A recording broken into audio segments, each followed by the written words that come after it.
Welcome back. અમદાવાદમાં આજથી આંતરરાષ્ટ્રીય પતંગ મહોત્સવ શરૂ થયો છે। પ્રધાનમંત્રી નરેન્દ્ર મોદીએ પતંગ મહોત્સવની મુલાકાત લીધી। પ્રધાનમંત્રી સાથે જર્મનીના ચાન્સેલર પણ ઉપસ્થિત રહ્યા। હેરિટેજ પોળની થીમ પર પતંગ મહોત્સવનું આયોજન છે। બંને દિગ્ગજોએ પતંગ મહોત્સવમાં મજા માણી। પ્રધાનમંત્રી નરેન્દ્ર મોદીએ મહોત્સવમાં પતંગ ચગાવ્યું।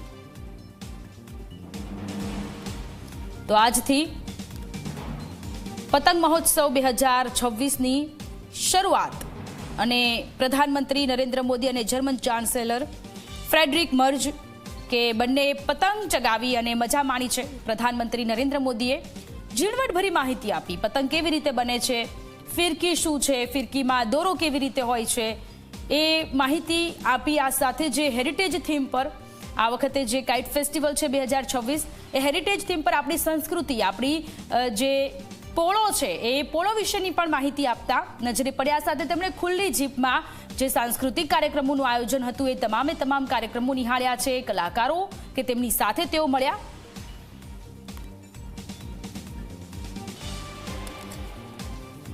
પ્રધાનમંત્રી નરેન્દ્ર મોદી અને જર્મન ચાન્સેલર મોર્ફ તમે જોઈ રહ્યા છો કેવી રીતે અહીંયા આપણી નજીક છે। તેઓ અત્યારે આ ગાડીમાં સવાર થશે। આપ જુઓ, પતંગોત્સવ 2026 અને અહીં જે ખાસ મહેમાન તરીકે જર્મન ચાન્સેલરને બોલાવવામાં આવ્યા છે ત્યારે પ્રધાનમંત્રી નરેન્દ્ર મોદી જેમણે પૂરી જે થીમ હતી આ વખતે પતંગોત્સવની તેનાથી માહિતીગાર કર્યા બાદ હવે જર્મન ચાન્સેલરને લઈને અહીંયા પતંગોત્સવના લોકાર્પણ માટે આવી પહોંચ્યા છે પ્રધાનમંત્રી નરેન્દ્ર મોદી, જેઓ પોતાના આગવા અંદાજમાં તમે જુઓ આ ખાસ જે અહીંયા આગળ ગાડી રાખવામાં આવી છે તેમાં સવાર થયા। તેમની સાથે જર્મન ચાન્સેલર મોર્ફ પણ તમે જોઈ રહ્યા છો। બંનેના હાવભાવ પરથી જ આપણે સમજી શકીએ છીએ કે બંને દેશો વચ્ચેના સંબંધો કેવી રીતે મજબૂત થઈ રહ્યા છે। આપને જણાવી દઈએ, બંને દેશો વચ્ચે આપ જુઓ કેવી રીતે હાથમાં દોરી સાથે પતંગ ઉડાવવાની મજા જર્મન ચાન્સેલર મોર્સ પણ અત્યારે અહીં ઉડાવી રહ્યા છે। સાથે સાથે પ્રધાનમંત્રી નરેન્દ્ર મોદીના હાથમાં પણ અત્યારે એક પતંગ છે અને તેને ઉડાવવાનો પ્રયત્ન આપજો। આ જ દ્રશ્યો ખૂબ જ મહત્વપૂર્ણ બની જાય છે જ્યારે કાઇટ ફેસ્ટિવલની વાત આવતી હોય, ઉત્તરાયણ મકર સંક્રાંતિની વાત આવતી હોય અને તેમાં પણ જ્યારે બે દેશોના મહાનુભાવો એક સાથે પતંગ ઉડાવતા હોય તો પછી આકાશી ઊંચાઈ અને ઉડાન સર કરવામાં બંને દેશોના સંબંધો ખૂબ જ મહત્વપૂર્ણ બની જતા હોય છે। પ્રધાનમંત્રી નરેન્દ્ર મોદી જેઓ પોતાના આગવા અંદાજમાં પતંગ ઉડાવી રહ્યા છે અને તેમની સાથે જર્મનના ચાન્સેલર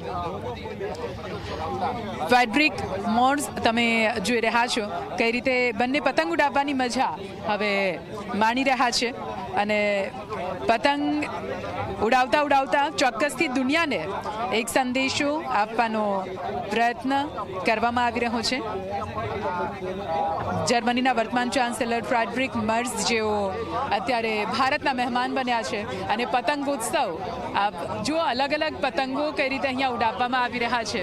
પ્રધાનમંત્રી નરેન્દ્ર મોદીના હાથમાં તિરંગામાં રંગાયેલો પતંગ છે, સાથે સાથે જે જર્મન ચાન્સેલર ફ્રેડરિક મર્જ છે તેઓ પણ પતંગ ઉડાવવાનો પ્રયત્ન અત્યારે કરી રહ્યા છે।